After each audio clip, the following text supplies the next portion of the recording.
Welcome back to another episode of the Skinfluence podcast. I'm your host, Dr. Dustin Portela, board-certified dermatologist. And I'm Austin Lee. I'm a physician assistant who works here with Dr. Dustin Portela. So I'm a little more casual today. If anybody's watching the video, I wore kind of a button-up today instead of scrubs. Good. Yeah.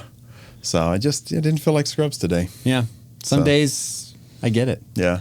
When I was in residency, we had to wear a shirt and tie and our white coat every day. No scrubs. That was when I was doing my training. That's what we had to wear too. Yeah. I didn't like it. Yeah. I was so glad to be done. I haven't worn a white coat in clinic since I finished residency. Yeah. It's been years since I've worn one. Just not a white coat person. Yeah. I only wear it on social media or video shoots. I'm the exact same. So. I had to buy a white coat for social media. Funny. So today we're going to be talking about skincare marketing and kind of the language that companies use. Now, obviously, we both love skincare. Mm-hmm. We work with a lot of companies. But in doing so, I think we get a little peek behind the curtain about how skincare companies market, how they want us to help them market. So we're going to kind of give you a little, from the inside vantage point as to how marketing works. And we also see a lot of sketchy things on social media. And having some insider knowledge, then it's easier for us to identify brands or trends or products that we're like, this is deceptive marketing. Yeah. I'll say that before I started social media, when I was just a general consumer, basically, of all these different products, I had assumed there were much more stringent rules about wording and how these products had to be presented or what they had to go through in order to make it onto the shelf a lot of the times. And having been able to be a part of marketing campaigns and things like that, I've realized that there's a lot more cloak and smoke and smoke and mirrors than there I thought there would be. So my first exposure to this, I was in college and I get really dry hands in the winter and my hands were just killing me. Yeah. And I went to the store. It's like, I need some lotion, and I'm like, I need something for dry hands. Yeah. And I've never gone and bought lotion before, and I go there and I pick up one like a Jergens bottle or something that said for dry skin. I was like, oh, this is perfect. Yeah. This is what I need for dry skin. And then I looked at the next bottle and it's like for severely dry skin. I was like, wait. I think I have severely dry skin. Maybe this one would be better. And then another one, it's like, for extremely dry skin. I was like, I don't know which one to get. I have all of this. Yeah. And it's just marketing because these are unregulated terms to say dry skin. And so I found myself as a consumer not understanding the marketing, like not knowing which one to pick. I don't even know which one I picked. And all of them would have been helpful, I'm sure. Yeah. But that was my exposure. I was confused. So it's a dilemma. It is a dilemma. And one of the ways that the companies will get you is they'll say something like clinically tested. Yes. So clinically tested, which can be deceptive because you think it's going to be, they're using the scientific method. They're going to have a placebo. They're going to have a testing group. They're going to have all these, how you're supposed to test things. But they could have had someone test it in their clinic. Mm-hmm. In a dermatology clinic and say, use this, and then they report back that it worked. And that can be it is now clinically tested. Clinically tested. It does not mean clinically validated, that it actually accomplished something better than another product. It doesn't mean it was tested head to head. Doesn't mean it didn't cause allergic reactions in some of the people that used it. Yeah. So just clinically tested, meaning we tested it. That's it. Yeah, that's it. No, it doesn't tell you anything about the results. Yeah. So clinically tested is something that really looks good on packaging, but doesn't necessarily mean much when you get into what the product actually is supposed to do. Yeah. And there are companies that will clinically test it and then post their results. Yeah. But there's it's statistics, and they can be skewed sometimes where they just show what they want you to know. Yeah. And so it's hard to tell when you're buying something that's clinically tested if it's going to work for you or not, but it is a deceptive marketing tool that can be used. Yeah, my dad always has said statistics lie and liars use statistics. Oh, that's good. Because you can really get into basically presenting whatever result that you want. Yeah. And so there's a lot of ways to manipulate that, and that's where it's helpful to have some medical training background. I mean, I took biostatistics courses in both college and in medical school, to learn how to read these papers and understand it better. And it definitely makes a difference, but that's not something most people have in their tool belt. So that's why I think both of us try to present on social media, valuable information to help people parse through this. And I've really more and more started to hit on some of the marketing in skincare and really help people make informed decisions. That's great. Well, another buzzword that we see a lot in marketing is dermatologist tested. Talk us through what that means. Dermatologist tested or dermatologist recommended, again, is just a statement of something that occurred at least one time. Right. So if it was dermatologist recommended, that means one dermatologist has to just basically write some type of endorsement for the product that the company might use on their website, or that dermatologist could also be a part of the company. They might be on the advisory board. Yeah. And so they have recommended it to the general population by providing a quote or a video or something for the company, or they tested it in their clinic and gave it to a patient. So technically, they can say dermatologist recommended, kind of like those old toothpaste commercials, like 4 out of 5 dentists recommend. And you're like, well, what was the 5th dentist? I want to know what he thought. Why did he not want it? Let's hear from him just to get the counterpoint. So derm recommended, again, is one of those things. It's just a statement of fact that happened one time, but does not necessarily mean that the product is widely loved or adopted by the derm community.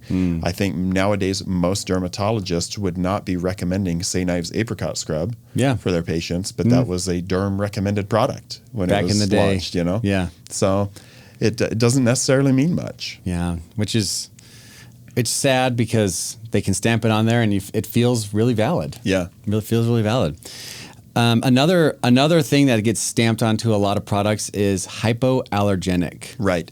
Hypoallergenic is not necessarily a regulated term, which was kind of surprising for me to learn as I got into this topic. Yeah. I thought that hypoallergenic had some standard definition, but it doesn't necessarily. It's kind of similar to clean beauty, which is another one that we're going to talk about, where there's no standard definition, but the company can kind of decide what it means to be clean beauty or what it means to be hypoallergenic. And in general, products that are hypoallergenic are going to be free of fragrance. Right. They're going to have fewer preservatives or more skin-friendly preservatives, but it's largely up to the company to determine what that means. It's going to generally be materially different from another product from that company. Sure. The example that I'm most familiar with is my wife gets a lot of irritation of her eyes from mascara. Oh. But there is a particular hypoallergenic mascara that she can use just fine. But I just assumed that it had to meet certain standards, but there's not something that's necessarily enforced by the FDA or the FTC. Right. But it's something where usually in this case, the company wants to make something that is skin-friendly or eye-friendly. And so they do work with scientists. They work with cosmetic chemists. They may work with dermatologists or ophthalmologists to develop a formula that is less likely to be reactive. And it is a alternative product to something else in their line, but it's kind of determined internally. Right. So hypoallergenic dog, like that's not a regulated thing. I guess it's not a regulated thing. So yeah. So basically what a hypoallergenic product, to try to understand it a little bit better, is it's probably going to have less things that can cause allergies than their other product that may have a lot of fragrance or smell really good. Yeah. But it does not mean that it won't ever cause an allergy in every single person. Right. And so I've definitely had patients in the clinic where they're still experiencing a skin rash and they're like, I've switched to fragrance-free, hypoallergenic, laundry detergent. I don't use fabric softener. I'm using, hypoallergenic creams, and they're still having a skin rash, and we can't determine the cause until we do some patch testing. And then it's possible they are allergic to a particular ingredient in a hypoallergenic formula. So I would say fewer people will react to hypoallergenic formulas, but it's not safe for all people. Right. Or in the case of that one patient you had mentioned a while ago, she just needed a divorce. Yeah. She was allergic to She was allergic to her husband. So, well, on the topic of allergies and skin allergies and things like that, we see a lot of things that say fragrance-free, or they will also say unscented. Yeah. Unscented just means that it doesn't necessarily have a fragrant odor to it. It's not something that is designed to smell good. Right. It could mean that there is fragrance in there, but that they've added a secondary masking fragrance to kind of neutralize the way the product smells. And there's so many different types of fragrance. Some of them are going to make them smell florally or vanilla, but some of them are just there to mask something else that's in the formula, and it's technically still a fragrance in and of itself. So if you are very sensitive to fragrance, you really need to look for fragrance-free, because that should include masking fragrances as well as your floral scents or whatever else something is trying to smell like. So if you're sensitive, lean towards fragrance-free. Because unscented may have masking in it. It may have a masking fragrance in there. Gotcha. And then we have this whole issue with natural or organic products. Yes. It doesn't necessarily have the same regulation. You can't say organic skincare has the same kind of regulation as an organic food. There are kind of third parties that certify things as organic. Yeah. But that's not necessarily the case in skincare. Right. So we see a lot of natural, holistic, organic things that are put in products that are actually really common skin allergens. So one thing I did, I went to, I don't mean to call out Trader Joe's, but I went to Trader Joe's to look at their skincare and see, and I did a little review on my Instagram about what they have there. A lot of things had like lemon in it, or lemon extract and things like that.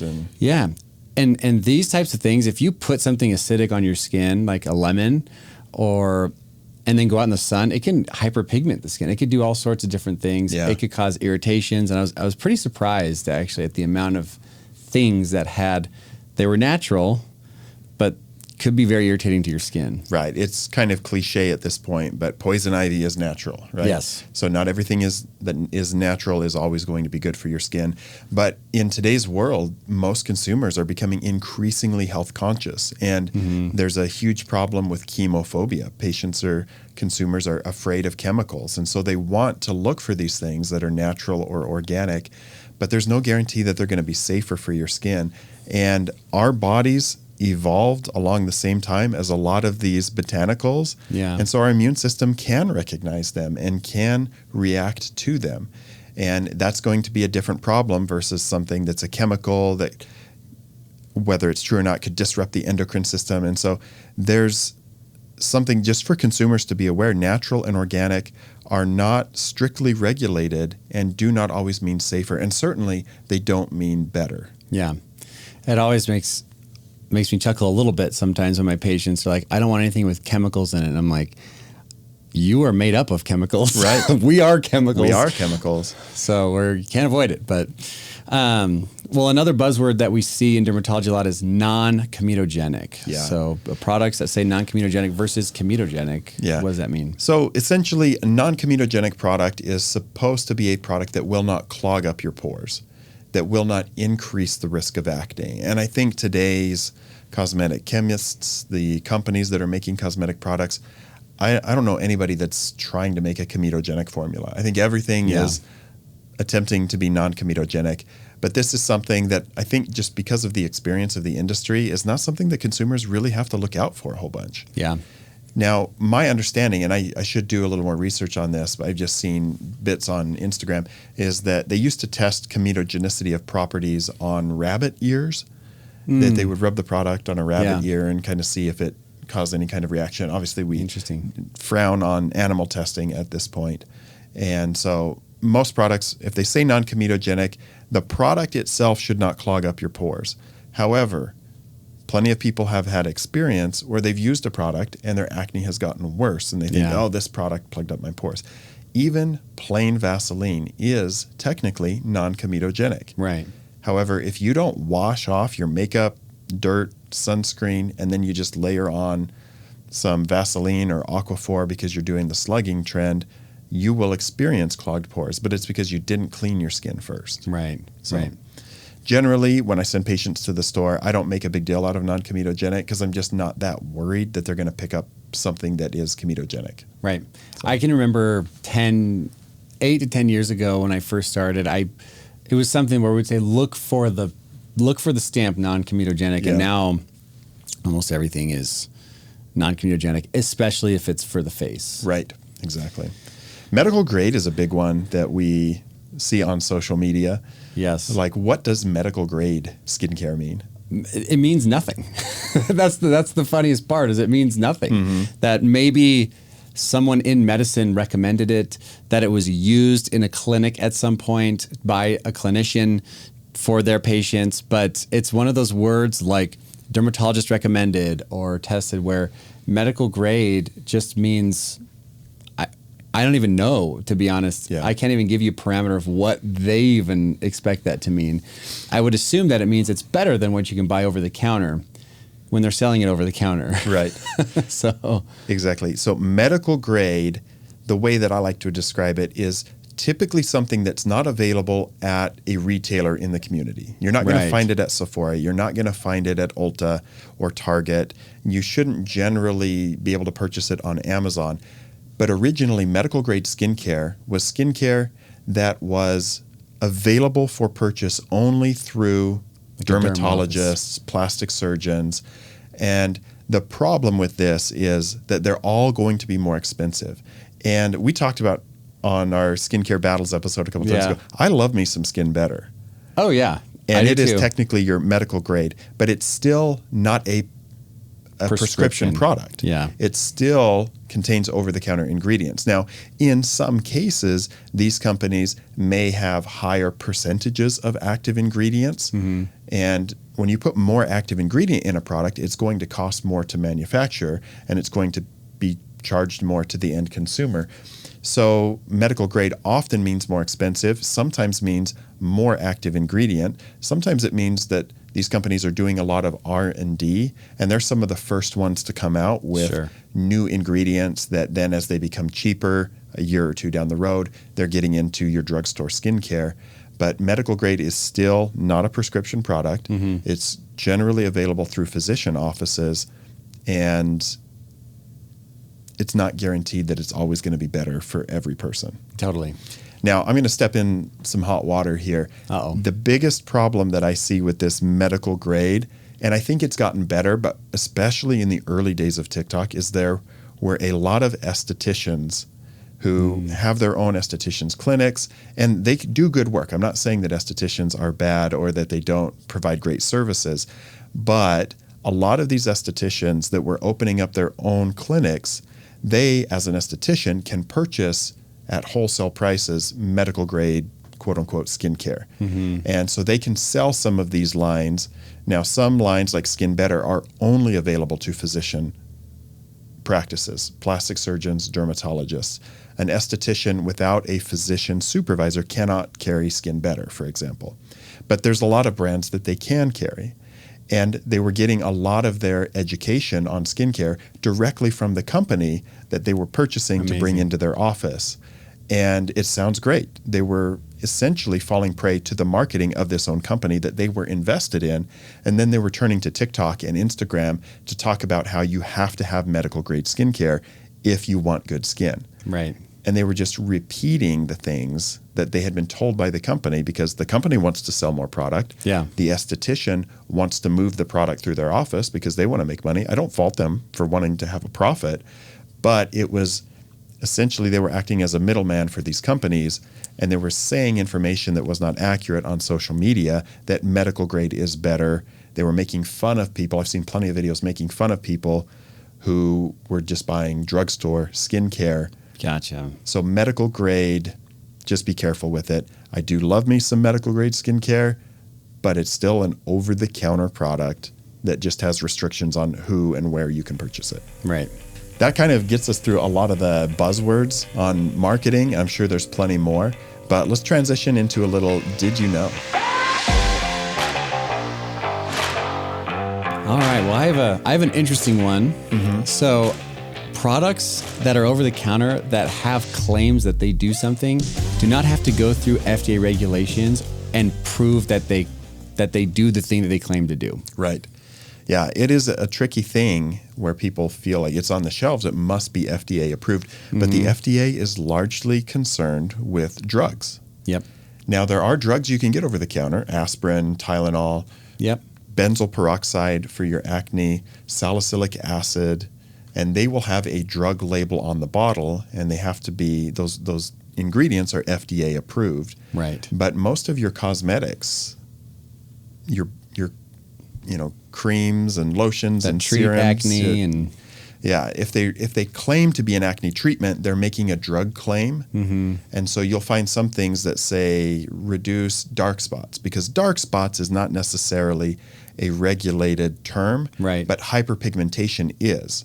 And so you'll notice if you're looking at products over the counter to treat hyperpigmentation, then they have to have a drug ingredient in there. So it's one of these things where the companies know very well what they can claim to treat, because they can't claim to treat a medical condition. Right. There's that standard definition. This product has not been evaluated by the FDA and is not guaranteed to diagnose, or is not intended to diagnose, treat, or cure any disease. Yeah.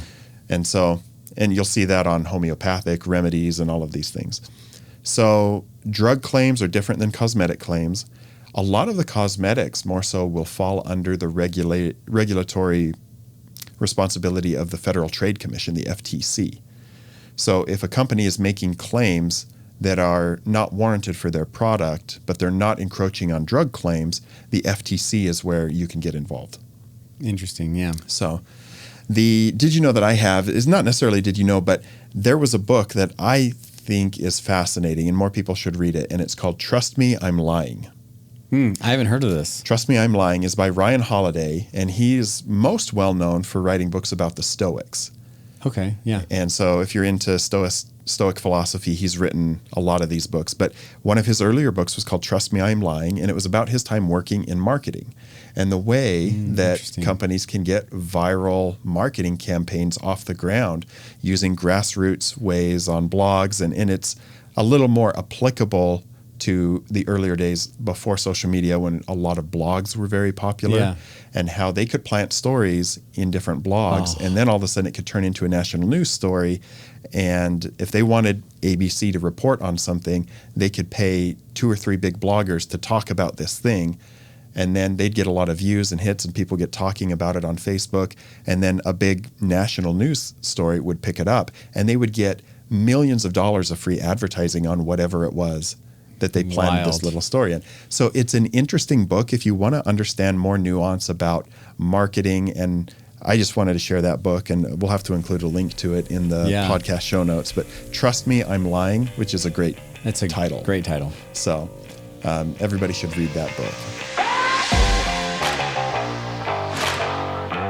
As we continue, let's get into how you can be a smarter consumer for skincare shopping. We talked about a lot of the buzzwords to look for, which ones might have some meaning and which ones are essentially meaningless.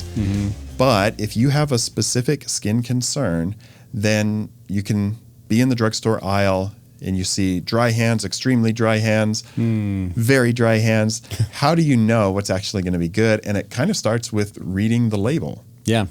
Reading the label will definitely help you understand especially the first few ingredients. The first 5 ingredients are going to show you what are the main properties in there that are going to help do whatever that product is supposed to do.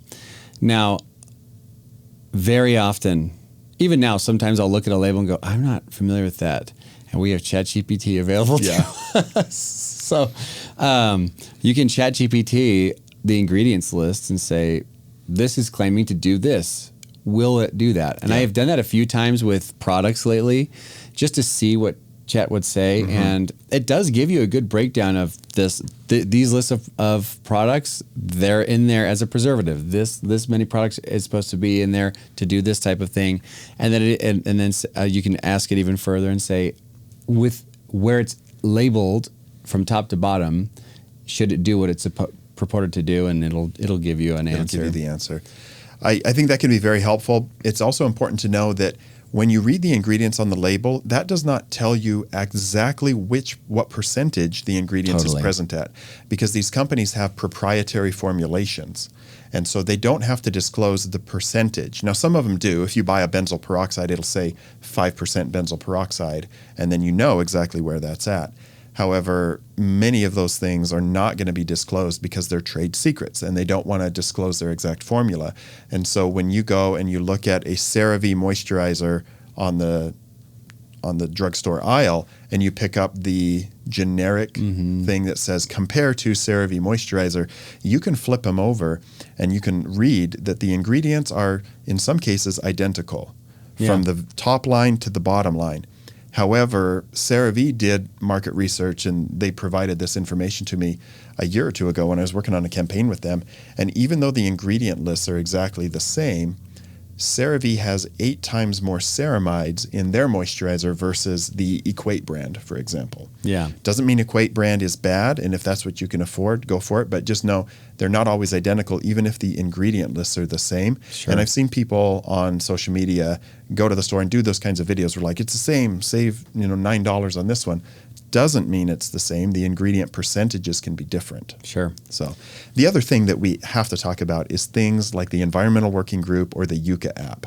Oh, yeah. So Tell me about it. People will go in and they'll use these apps on their phone and they scan the barcode and it pulls up all the ingredients, and then you get the recommendations from the Environmental Working Group or the Yucca app on if this is an approved or a dangerous product. And they often are highlighting things with very poor science behind them. Like parabens are a no-no.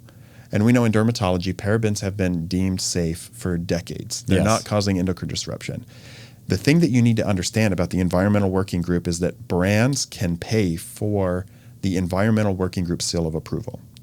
So they can be an EWG recommended brand. Now, the EWG has certain standards that they say you can't have this in there, but then if you want their seal of approval and get the highest rating, these brands are going to pay for that promotion. Kind of like you can get the National Eczema Association stamp of approval, which there's money involved in that too, but they have to meet certain standards.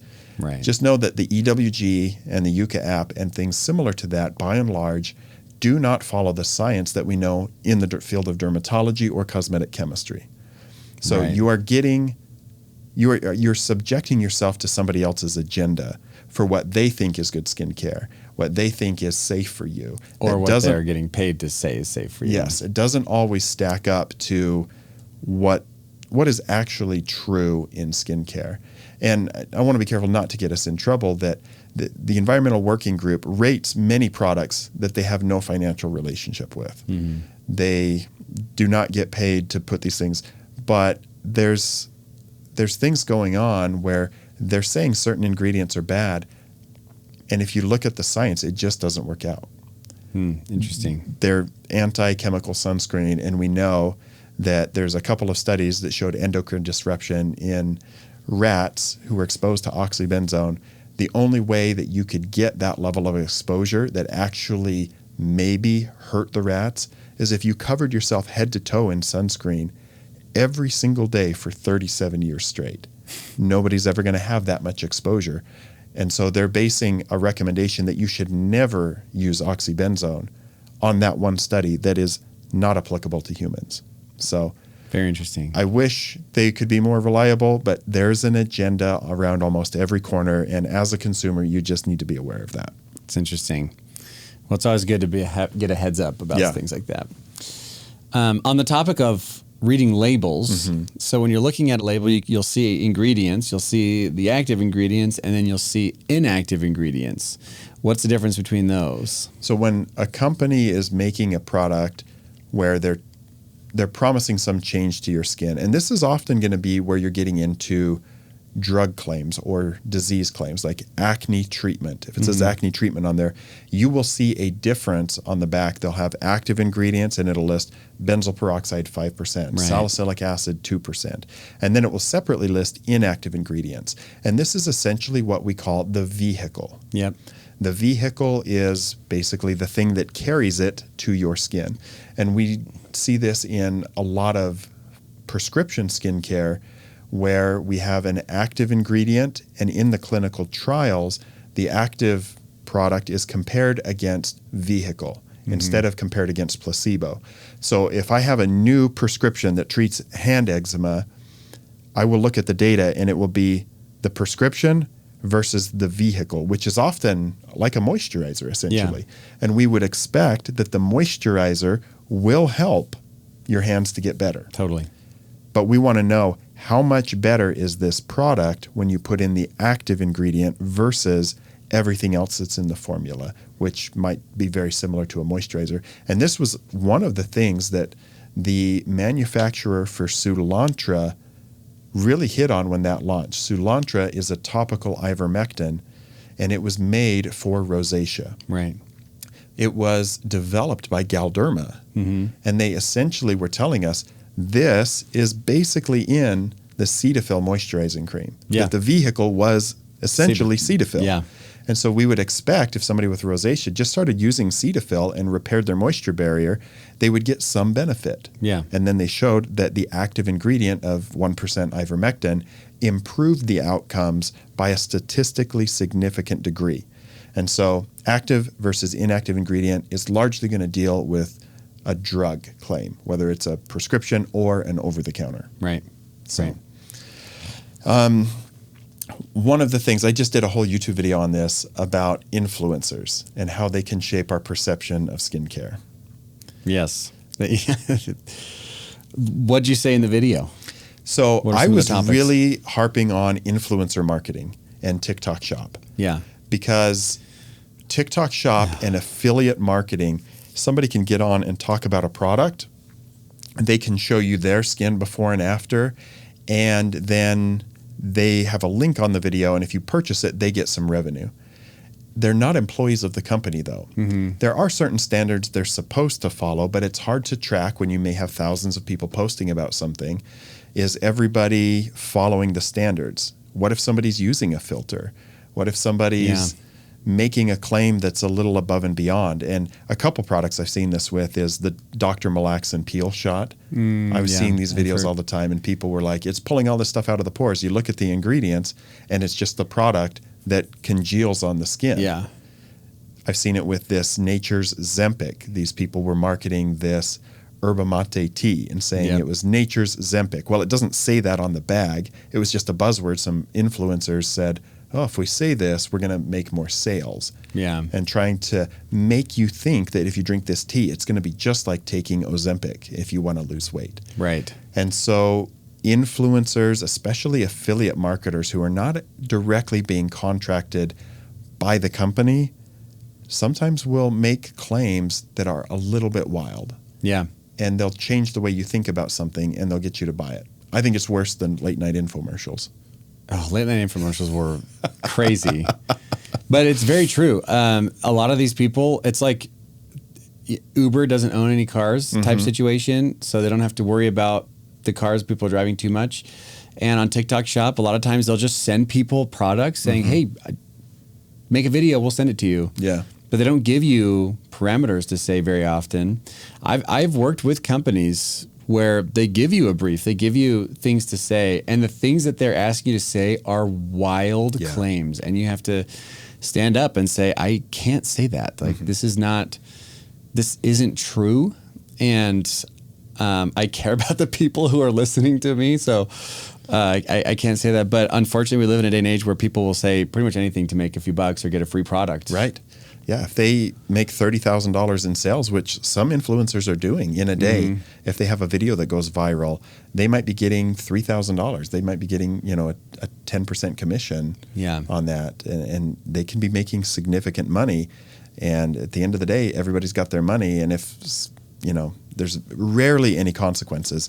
And this Nature's Zempic, I've made too many videos on this, but the girl that I've seen, it's a yerba mate tea with different flavors in it. Okay. But she's talking about how she's a holistic RN, and she uses this to maintain a snatched waist. And she's very thin, very fit. She's clearly in her early 20s, probably never had kids. Yeah. And I'm like, that's like celebrating a home run when you got to bat from third base. Yeah. Yeah, that's a good like, analogy. show me the results on somebody who's struggled, who's had kids, who has a hectic, busy lifestyle and isn't just a full-time influencer. And then I'll tell you if the product might be beneficial. Yeah. So influencers have their own agenda. And I'll say that even for Austin and I, when we're doing video promotions, we want you guys to take this with a grain of salt and know that we believe and we try to portray all of the things that we talk about, whether it's a paid sponsorship or not, with integrity. But I'm not asking you to take it at face value. I still want you to do your research and look at the product, look at reviews. I think the skincare addiction subreddit can be a great resource. Yeah. When you get a bunch of people on there hashing it out, like what's worked for them, giving it, some of the advice I've found is like very questionable, but some of the testimonials around products where it's not an affiliate link, it's really somebody just there sharing their experience with a product. I think that's valuable for consumers.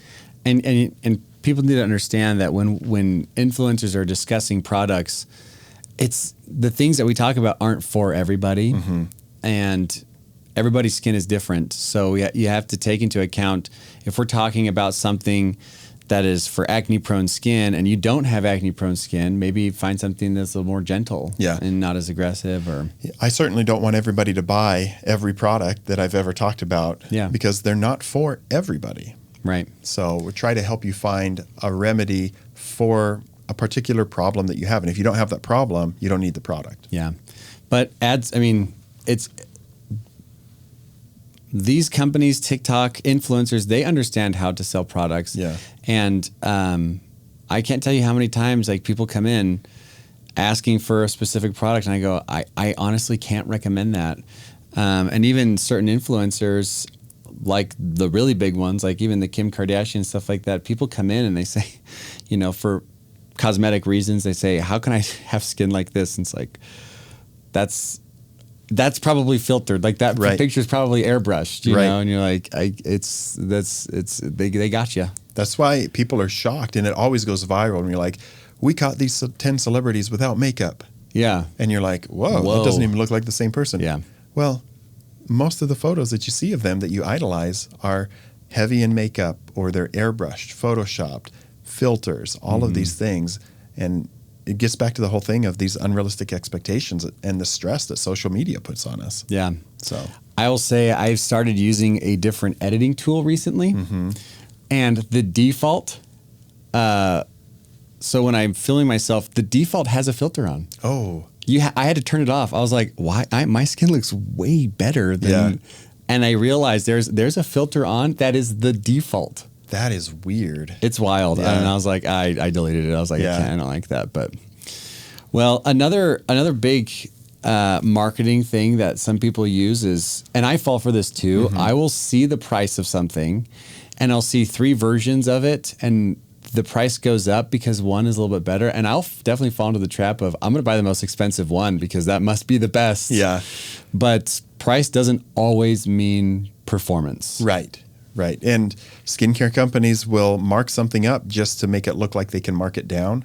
So if it's always available for $20 and they want to make it look like it's on sale, they might say like regularly $29.99, now $19.99. They strike out the regular price. So price doesn't always equal better, and the price isn't always the price. You know, there's things you have to watch out for.